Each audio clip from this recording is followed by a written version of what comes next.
Welcome back to the Rabbi and the Other Guy. As usual, I'm the other guy, Matt Schocket, my good friend, Titan of Torah, Rabbi Daniel A. Septimus. How are you? Did you vote today? I voted, I think, a week and a half ago because I don't like voting on election day because of the lines. I'm just too impatient. There was actually no line today, which was shocking. It is shocking. For last minute people like myself. Right. I feel like this particular issue might get people to come out and vote, but maybe a lot of people voted in early voting. Who knows?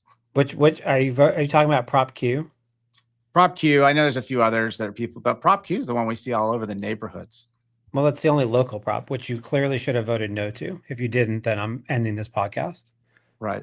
I'm not allowed to discuss my voting patterns. I'll find out from your wife. If this is the last episode, all of our listeners will know why. Yeah. She's not going to tell you. She's sworn to confidentiality as my I'll put some alcohol in her. I'll get that answer. Don't you worry. Yeah. All right. Any of the other props that you voted? I don't even remember. I just know that my good friend Renee LaFair put together like every single thing and showed us who's endorsing what on both sides or not endorsing. So it was very helpful to see like how people were looking at the issues from both perspectives and where there was actually alignment. There were 3 things where there was general alignment in this election. Yeah. This, and ballot. The rest, the socialists were all against. No, there were some that were for. Really? Yeah. Austin Chronicle endorsed some things and didn't endorse others. It was a little bit of a mix. All right. I'd be interested to see that. I have to find it again. I threw it away after I erased the email and threw out because you can't bring in your cell phone, obviously, or take it out because they'll get mad at you. No idea. I looked them up yesterday and went through them all and then told my wife exactly how she needed to vote. And did she do the opposite because she? I have no idea what she actually did, but like we see eye to eye on most stuff. That's good. Which is good. All right. Well, we have an exciting guest today. Speaking of controversial topics, and I'm surprised there wasn't a prop on the ballot related to this. But all right. Well, let's introduce her first, and then we can get to the topic because maybe that prop is coming.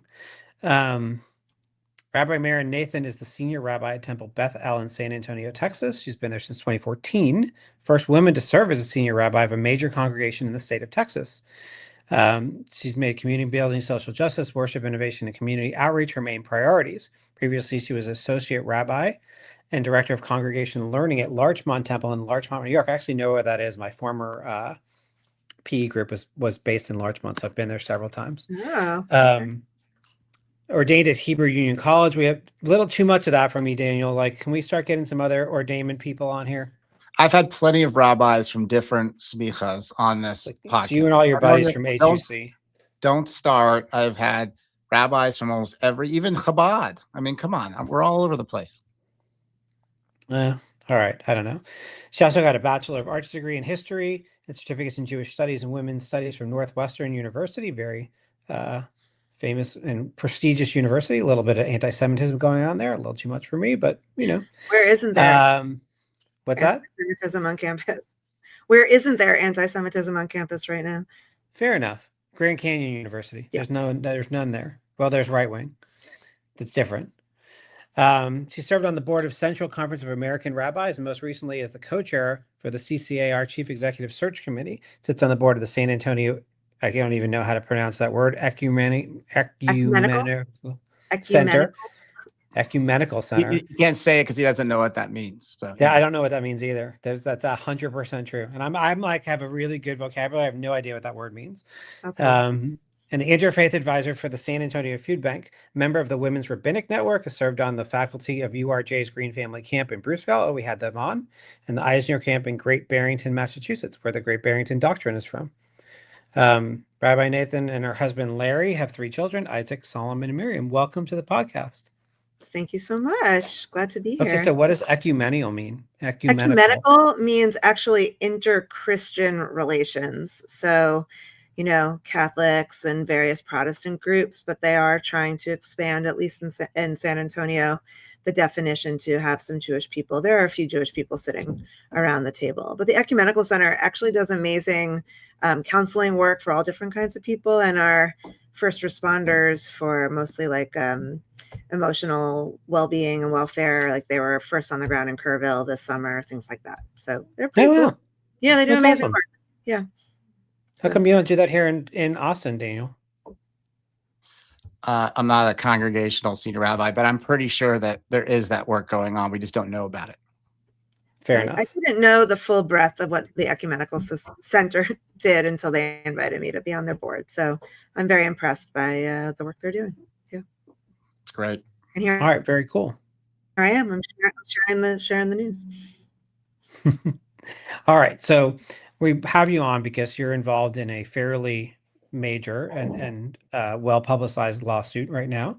And so rather than have me introduce us, can you tell our audience and our listeners what's going on? Yeah. SB 10 was actually voted in, ironically, on a Saturday and a Sunday, where our state decided that every single school, K through 12, should have in every single classroom a prominently displayed picture of the 10 Commandments, large enough that everyone could see it, and very specific in the wording of those 10 Commandments, some sort of vaguely Protestant version. And so, of course, there are a lot of us who don't really feel like religious doctrine should be on the walls in secular schools. And that's really how the lawsuit began. Okay. That's And it so in a you're actually the lead plaintiff here, correct? I am the lead plaintiff. Yeah. And who did you sue? I personally sued the Alamo Heights School District. The way the Okay. suit was organized, each of the plaintiffs was suing the various school districts to which they were attached. And you needed to have a child who was enrolled in your school district in order to do that. So you had to have children that were under the age of 18. And so there were a few things that narrowed who could participate, but there really were plaintiffs from across the state. It wasn't just a San Antonio thing. So the ACLU has certainly taken the lead in terms of the legal work for us, which has been such a blessing. So the case was tried here in San Antonio. So perhaps that was why I was given the opportunity to be the lead plaintiff, and I was happy to do it. Okay. And tell me, what's the primary argument from your side? Well, for me, first of all, there are a few things. I really do believe in the doctrine of separation of church and state. And I believe that our public schools should be, as a secular space, should be a safe space, not just for Jewish people, but for everybody, religious or not, whatever faith you might have. And putting up doctrine that kids are going to see day in and day out, morning, noon, and sometimes night is whether in theory it's not explicit in terms of pushing religious doctrine. The lesson is clear from my perspective, which is that this is the faith tradition. That is the faith tradition of our school. If you don't buy into it, if you don't believe it, if you don't follow it, then you don't belong. So that I don't think is good for anybody, student, teacher, anybody, staff person in the building. And then you have, at least here in San Antonio or in Alamo Heights, where we are, my child is one of 2 Jewish kids in their whole grade. So when you're in a space that's already clearly a Christian space, and then you're presented with religious doctrine on the wall every day, that is really sending a message that you don't belong. My kids should belong, and any kid should belong. If they're in the school, whatever their faith, wherever they come from, it should be their space too. Okay. And what's the argument that is being pushed against you? So what is the state saying? I mean, I'm not really qualified to make, legal counter arguments and whatnot, but my sense is that because it's on the wall and not being, not being taught, that it is not explicitly violating a separation of church and state, but I do understand from what I've read, accounts of everything, and that the elected officials that pushed the law forward were very explicitly interested in making sure that students would be more connected to God. I'm going to read that as a Christian version of God. And that by having this present, it would influence people to act in a more godly way. So, Rabbi, can you, so I think you alluded to this earlier when you're explaining the case, that there are different versions of the Ten Commandments. You mentioned, I think you said this is one of the Protestant versions. Is that correct? So And- in the Hebrew Bible, right, in the Torah, there are, in Exodus and in Deuteronomy, there are two slightly different versions of the Ten Commandments, but the one that is listed in the law leaves certain parts out, and also leaves whole parts out, and then truncates, like it does. The Jewish version of the Ten Commandments says, "Thou shalt not murder." This one says you shouldn't kill. Those are different things. Most importantly, I think, from my perspective, is the Jewish context of the Ten Commandments, that it's a document given to the Israelites, right, or given directly to Moses to share with the Israelites at Mount Sinai as a covenant between God and the Jewish people, that is completely absent from the document. So it misrepresents what the text is supposed to be in the first place. So there But are a that's few. not the crux of your argument, right? Even if they put it up, if they put it up in Hebrew, you would be against it, right? Even though nobody could actually read that, right? So the 100%. crux of your argument isn't the version that they put up, right? Your crux of your argument is that it shouldn't be there at all.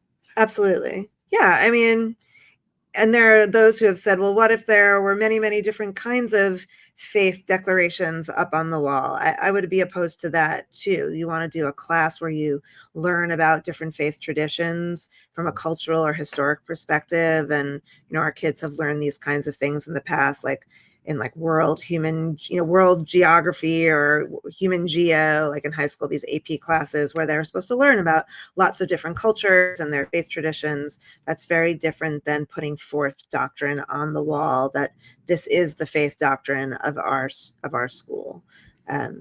If you're proposing that the ideals of, honor your father and mother, or, those kinds of things that are more general ideals that they want up there for everyone to see, well, then do that. And there's lots of inspirational, non-religious quotes about how to be a good human being and treat everyone fairly and be kind. And, we should focus on that, by the way, because we all need more emphasis on that these days than, you don't really need a kindergartner or a second grader reading "Thou shalt not commit adultery." Like what?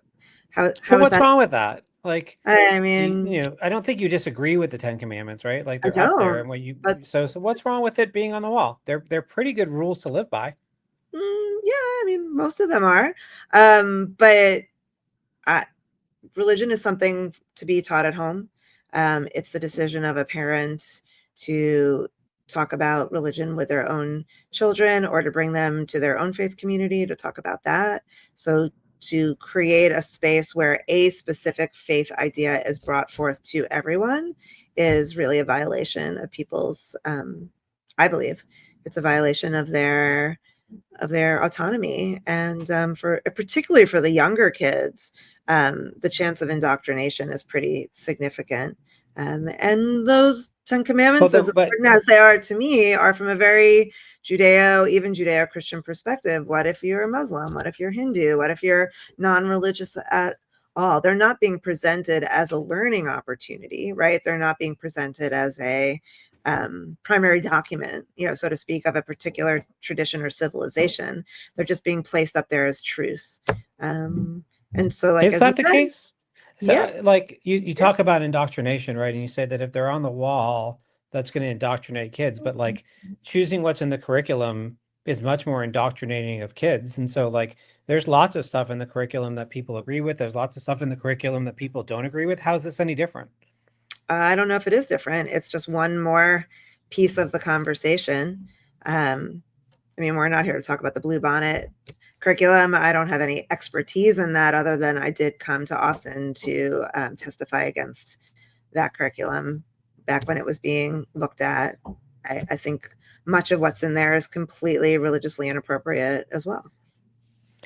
Okay, but you could argue that, critical race theory and a bunch of other curriculum is just as biased in a different direction. So, putting something on the wall, I don't necessarily think automatically indoctrinate kids into thinking that that's what they have to follow. It's something that's on the wall. What about the American flag? Can that be on the wall? Well, it is a secular symbol. Is it? Declaration of Independence is not exactly secular. Constitution is. Declaration certainly is not.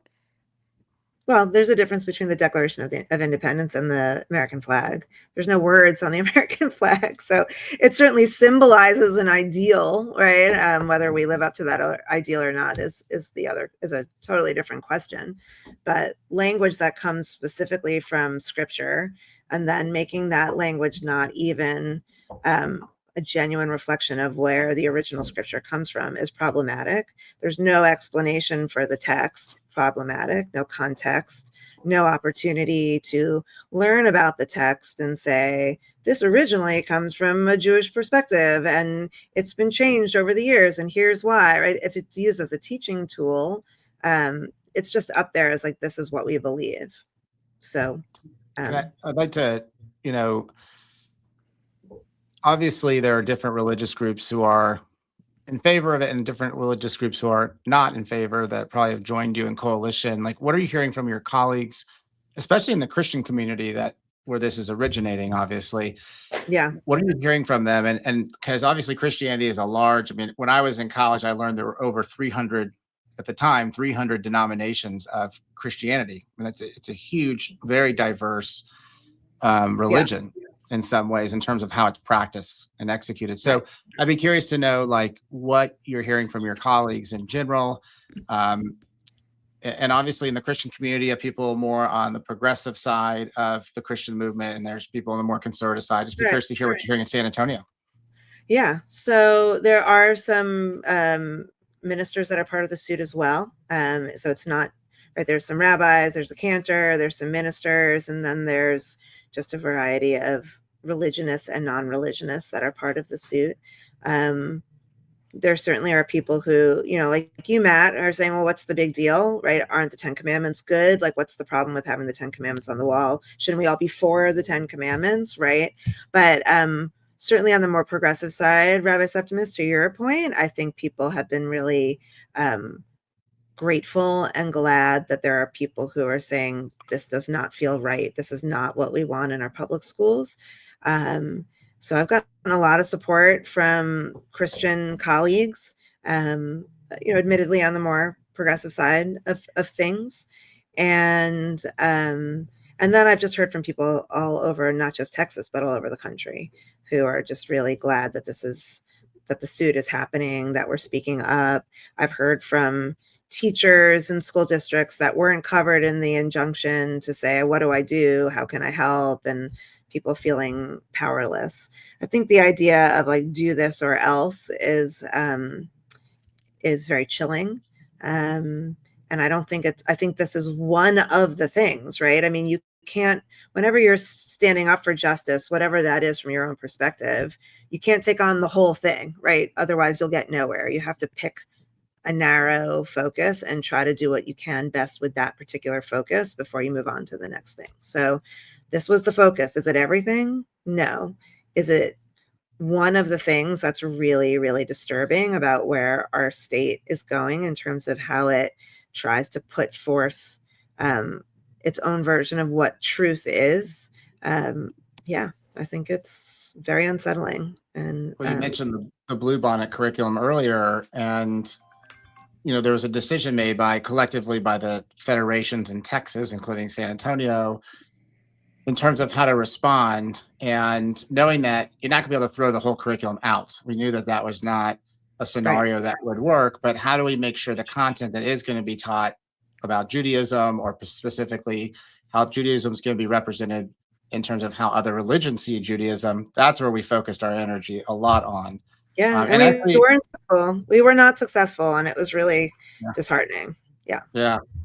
I think on the Bluebonnet, though, we did make some progress, which was good. Like, that was obviously there's things we'd wish that wouldn't be in place in certain ways, and parts of it at least. But at the same time, the things that we tried to fight, I think our public affairs director said there was only one thing that just didn't get changed. Can I interrupt you for 1 second? For those listeners, I know what the Blue Bonnet criteria are, and I just realized though that we probably have a lot of listeners who weren't necessarily read up on that. So can you give a little bit of background on what that was and what happened there? I don't know if Rabbi Nathan wants to. Rabbi Septimus, you start. I'll happy to fill in. Well, so in a nutshell, the part that we're referring to in the Blue Bonnet curriculum has to do with how religion is taught in it, and specifically teaching about Christianity. And we can go into more details if you want. And there's stuff about Judaism that was being taught in there, and parts of it were not being represented accurately. And there were some tropes in there, anti-Semitic tropes originally that were placed in it that we felt very strongly needed to be changed and better, not just even better represented, they just needed to be changed outright. But it's controversial to start teaching religion in schools. And some of it also was that there were religious examples used in non-religious contexts. So an example, one of the most egregious examples, was using the story of Queen Esther and Purim, and which is a heroic moment of Jewish people standing up for themselves and speaking up. Even like there's a lot of amazing ways you could tell the story of Purim and connect it to civil rights or social justice, but instead they use the example of Haman, who wants to hang all the Jews, right? And so he has them draw lots, purs, to decide like what's going to be the day when all the Jews get killed. And so the curriculum had like, let's do a counting game like Haman and create lots, like basically without saying, and because we want to kill all the Jews. That seems like the undercurrent. And another one was historic, looking at the Crusades as a historic moment, right, where the Christians went into the Middle East to try to convert everybody to Christianity, and do a diary entry, think about yourself as a crusader, and what are you thinking and what are you experiencing?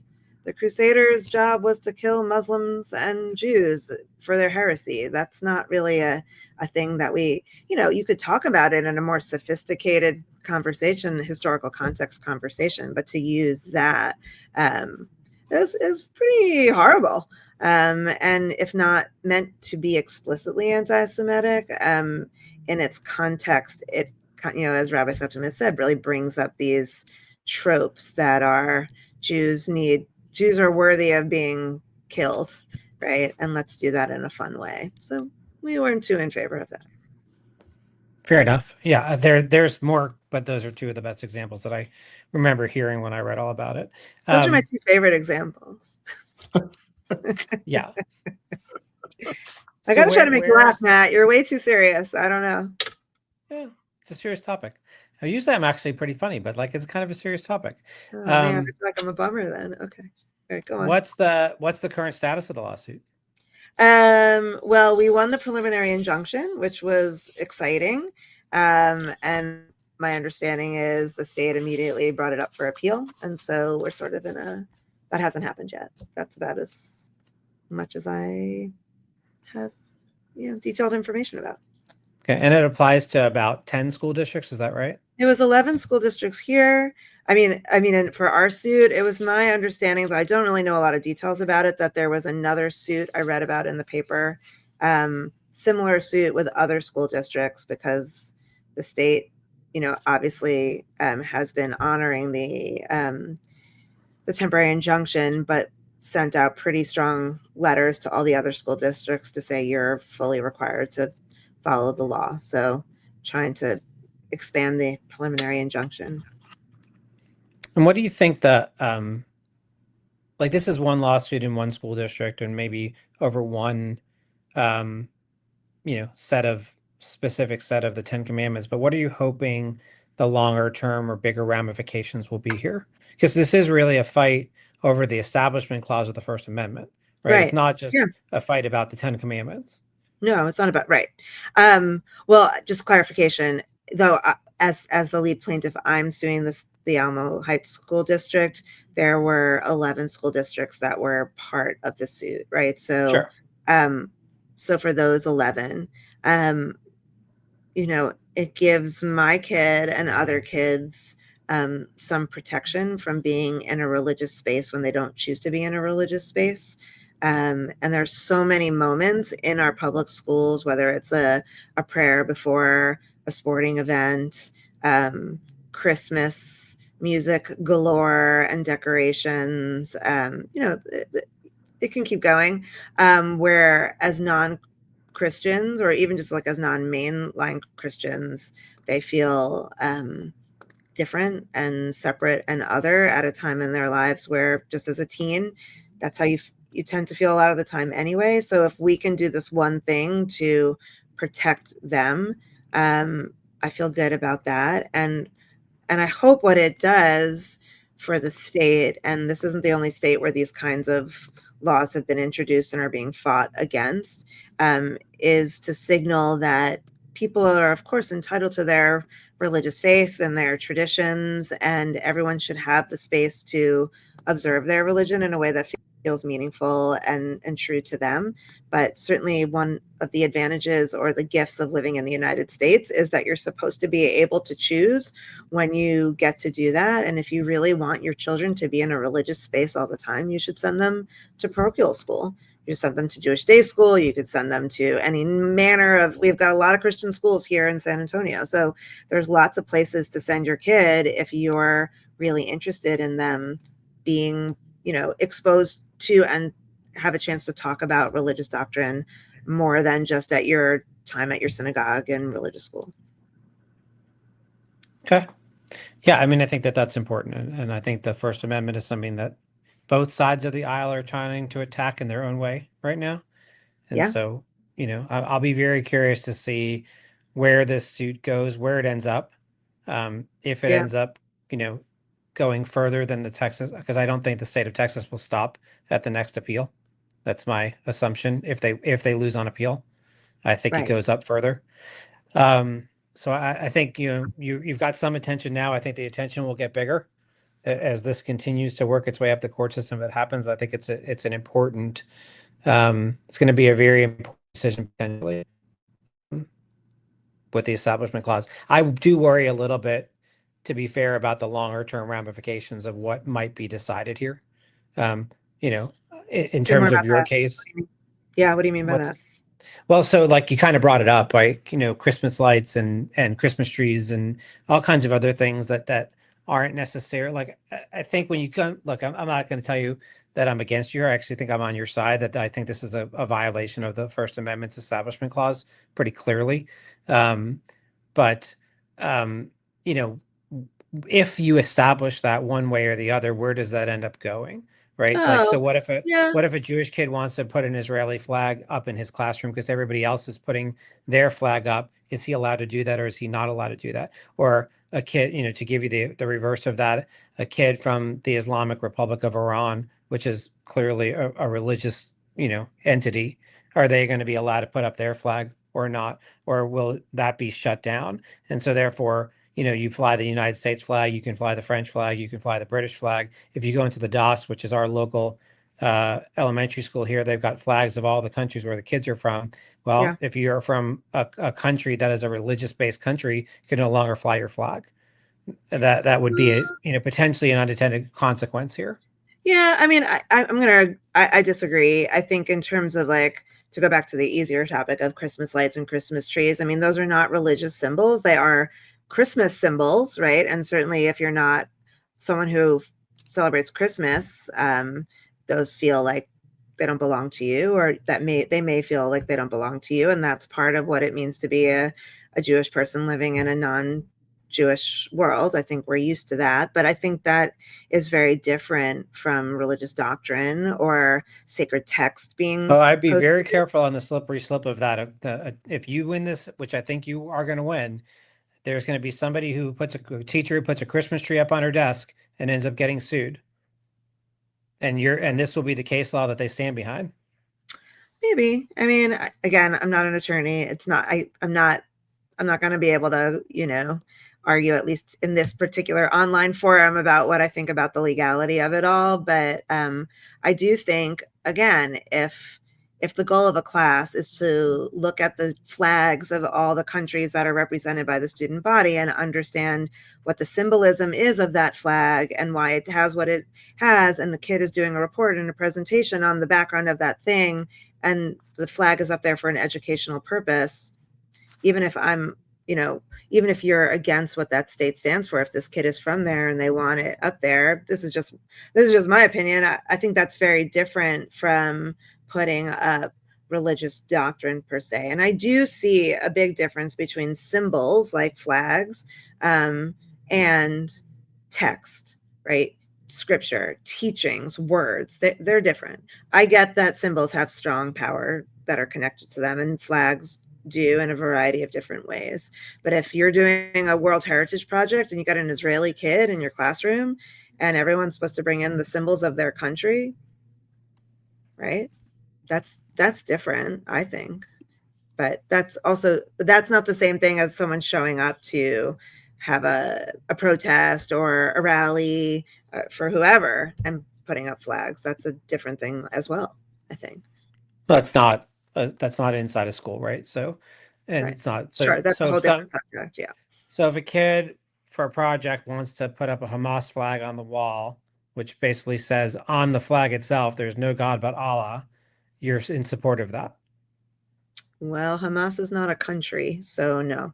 Oh, they are, according to certain Hamas people. is not a country, but okay. Not according to the United States of America. Not according to the United States. Yeah, if you, I'll it's a just different clarify answer that. in the UK and some other places. They're not recognized as a country. Yeah. They're recognized as a terrorist organization. That's true. Here in the United States, but we're talking about the United States. We're not talking about anywhere else. Fair enough. For now, they're recognized. Things change. I'm playing devil's advocate for you. I'm trying to understand where you're trying to, what the goal here is and how far you want. Like, do you want a this very limited decision that this is unconstitutional, but I don't want this to be, sort of, or are you looking for a bigger decision that's like, yeah, no, nothing like this is acceptable? I'm focused on making sure that the 10 Commandments are not put on the wall in my kid's school. That's where I am right now. Like I said before, narrow. That's how you accomplish big things. You start small, one thing at a time. So that's my focus for sure. That's what the case is about. And my job is to protect my kid and also all the other kids from my synagogue. And also, I think to make sure that all the kids that go to school with my child feel safe and feel respected and feel like their variety of faiths and cultures are all respected and protected. So this is a way, I think, to be able to do that. Okay.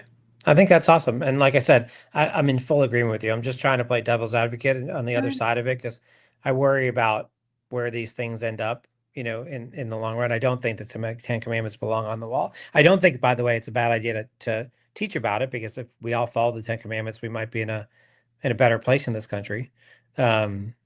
But I agree with you. I do think clearly the Establishment Clause of the Constitution prevents this, and we see people trying to chip away at the First Amendment from both sides, and I don't think that trying to weaken the First Amendment is a good thing.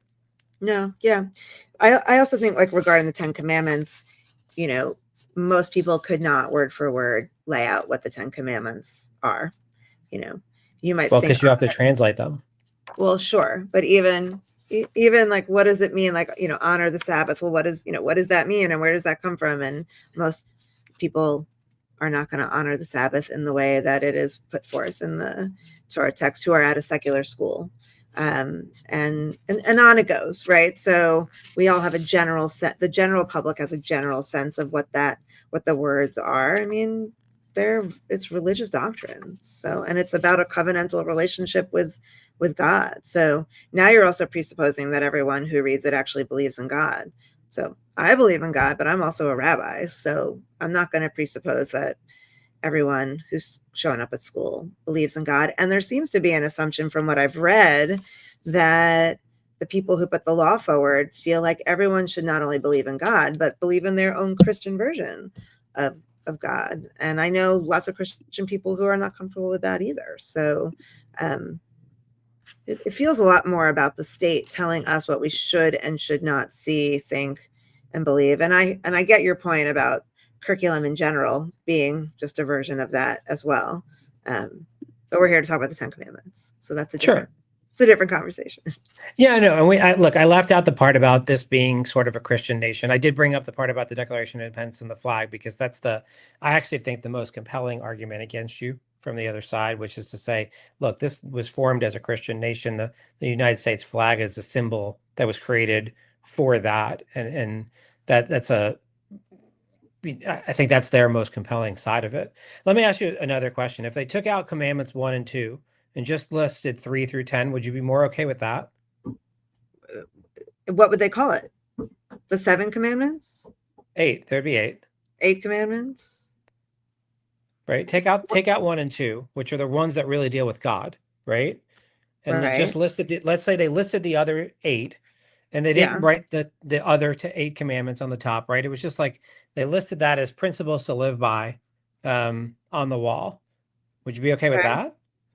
Why do they have to be in a biblical context? Why can't they, those aren't those, like, I'm just saying, take it out of the 10 Commandments. So Rabbi Septimus will know what I'm talking about here. Like at camp every summer, like the Jewish summer camp, like the first activity they do with the bunk is the bunk sits around and they come up with a brit, a contract, right? How do we want to behave in our space? How do we want to treat each other? What are the principles by which we want to live? So like my school actually has a school motto. It's a good one, about treating people well and being humble and being of service. I forget the exact words right now, but I mean, what's to stop a school or a class from meeting over the first few days and coming up with like, here is our list. Here's our commandments for our classroom about the kind of people we want to be. Put it on the wall. It's representative of the people that are in the room. It doesn't have to, using religious texts is the problem, whatever it is in a public school space, K through 12. And, okay, so I guess that's what I'm asking. They're going to talk about versus what a bunch of 12th graders are going to talk about is going to be a very different thing.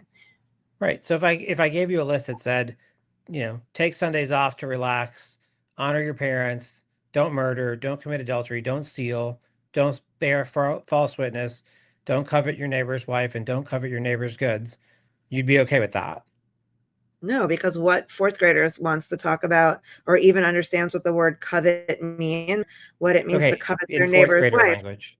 Well, but this is my point. That's not what's on the wall, right? So you got a kid who's like, what does covet mean? And why would I covet my neighbor's wife? Ew. Like, right? Like, it's kind of preposterous. It doesn't do anything in terms of actually teaching young people like a moral code to live by. And all it does is basically say, religion, this is the one, you should follow it. I'm going to disagree with you, because I was taught this as a kid, the 10 Commandments in Hebrew school, right? But I was taught it as a moral code, right? Like this is the basis of morality that we use, and it comes. Hebrew school. It comes from religion, but we all in America, well, not we all, I shouldn't say that, but like many people would agree that we should live by a moral code, right? And of course, the backbone of that is religious, whether it's Judeo-Christian or otherwise. The backbone of that is generally religious. So if you took the religion out of it and just said, hey, here's some morals to live by, you're still against that. I would almost guarantee, Matt, when you're in religious school, that you did not spend a lot of time talking about thou shalt not commit adultery and thou shalt not covet. Thou shalt not covet is like my favorite commandment because it's so interesting. It talks about desire and getting so caught up in what you want that you're willing to do things that would harm someone else to get that thing, right? I mean, it's such a sophisticated, interesting, and powerful commandment. It is not a thing that you talk about with little kids. It's not a thing that generally even gets talked about with middle school kids or high school kids. You want to do a whole lesson on what it means to want things that don't belong to you and what you're willing to do to get the things you don't want to get and hurt other people in the process. That's a fabulous conversation and lesson. It has religious underpinnings for us because it's part of the 10 Commandments, but it's a really great question when we're completely surrounded by so much stuff and people wanting things that they don't have, wanting things they can't get. And the difference between me wanting a house like you have and me wanting your house, right? And being able to do anything and being willing to do anything I can, anything in my power to get your house. You know why? Because I covet it. That's a real interesting conversation to have. I guarantee you that is not in any way the point of putting the 10 Commandments on the wall. Yeah, I mean, yes and no. I get it that you can't have that nuance of a conversation with a kid who's 10, 11, or 12, but bar and bat mitzvah kids at 12 and 13. So we're saying, you could, but you don't. You could, but you don't. And you're definitely not you just doing have that it at a level. You start that conversation when they're a kid. So then you bring it down to their level, and then as they get older, like what you learn in the first year of Hebrew school. Science. Matt, I will tell you that it's extremely hard to do. Obviously, Rabbi Nathan and I have some educational background, and even I'll bring up the Holocaust, for example. There's a reason why Holocaust education starts at an older age. Yeah. And even if we wanted to do something more age appropriate, even I think educators have a tough time bringing that up related to it, because some of the things in the 10 Commandments, or as one of my teachers called them, the 10 words. There's a whole conversation about that because of the Hebrew actual translation of it. Right. But it's a complicated thing. It's probably easier said than done to kind of simplify it down and then kind of gradually lean into the more heavy conversations.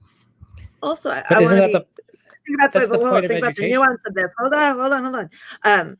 It doesn't say that those should be placed in a world religion classroom or put in a language arts classroom, right? It's everywhere. It's in the cafeteria. It's in the science room. It's in the PE room. It's in the locker room. It's everywhere. No, look, I'm past that. I agree with you that they shouldn't be those places. I think it's a First Amendment violation. I'm now more onto the wouldn't it be okay, or shouldn't we want to get back to a little bit better situation in this country where people are following morality at a younger age? Because I think we've lost a lot of that. And so where stepping away from the whether they can post this to shouldn't we be moving back towards that? That's a different discussion. Well, I agree with that. I'm happy to have that conversation, but I mean, that's what we do in religious education. That's why kids come. But why couldn't that be done in the schools? Why couldn't morality be taught in schools? Because what your version of morality and my version of morality are probably pretty similar.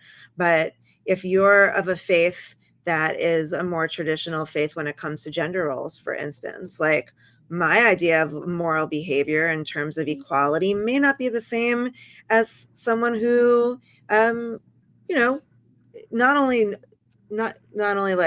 Muslim, maybe a really conservative Christian family. My kids and I. But that's not in here. This is thou shalt not murder. That's pretty clear. And I don't think, if you disagree with that, then you're probably not somebody we want in our country. But I mean, sure, absolutely. Right? Thou shalt not steal. But it's pretty straightforward. This is not, I don't think a lot of this is really difficult stuff. It's it's don't kill, don't steal. We unfortunately are running out of time, but my answer to you, Matt, and you can agree to disagree, is that I think it's a slippery slope. I always agree with you, Daniel. Unlike everybody else in Austin. The intention of what they're trying to pass, I think, still remains true, even if you took out, and they wouldn't be. It's not even a hypothetical. They wouldn't. Yeah, but I hear what you're saying. I'm moving away from the legal question and just getting more to what I think is actually the deeper or a more interesting question, right? Which is hey, where can we teach morality in schools? And if so, how do we do that? Right? Not making it religious. Yeah. And and a lot of the schools do have programs about character development, and I mean, whether they're successful or not is a different question, but they have all these programs going all the way from kindergarten through 12th grade in the public schools. And they do talk about character, and they do talk about responsibility, and they do talk about, safe relationships and all that kind of stuff. So, I mean, it's, some of it's successful, some of it's not. I do think that stuff is really important. Character building, a sense of civic responsibility, community responsibility, respect for other people, anti-bullying, all that kind of stuff is really essential. but should be relevant to their lives. Right. Yeah, and that's what I was just trying to get to, because I think we've lost, you said respect for other people. I'm glad you included that, because I think that's one of the ones that really, not only has it been lost, it's actually getting worse, not better, in Yeah. terms of, can you respect somebody else? And, Daniel and I had a guest on the show that, was very controversial about 6 or 8 months ago. And I was insistent on platforming her, even though very clearly I don't agree with her views, because I think we need to be able to be respectful and listen to other people. Yeah. And so, Nothing bad happens to outside you of when you hear an opinion that you disagree with. yeah. Well, thank you, Rabbi. Yeah, Thank you. thanks. That was an interesting All right, conversation. it's an Sorry I was so important serious. conversation. I'll try to be funnier next time. I You have hope to. so. I need a funnier topic. Sometimes his wife tells him he's too funny, or he tries to be too funny on the episode. So That's he's just true. trying to channel his inner Kim to ask serious questions. But also that, I think this is actually a serious and a very interesting topic. Like, It is. Serious. way deeper than simply just is this a violation of the First Amendment? Like, this goes to part of, to me, what's ripping the fabric of America apart is the undertones behind this conversation. 100%. Yeah. Yeah. So All I right. appreciate you coming on and talking with us about it. I'll try to be funnier next time. I will too. I'll have a high noon. I did that once on one of our episodes. All right. So, All right. I'll hold you to it, all right. Fair enough. Thanks everybody for listening. We'll see you guys next week here on the Rabbi and the Other Guy. Unless Daniel voted the wrong way, and then this is the last episode. Not yet.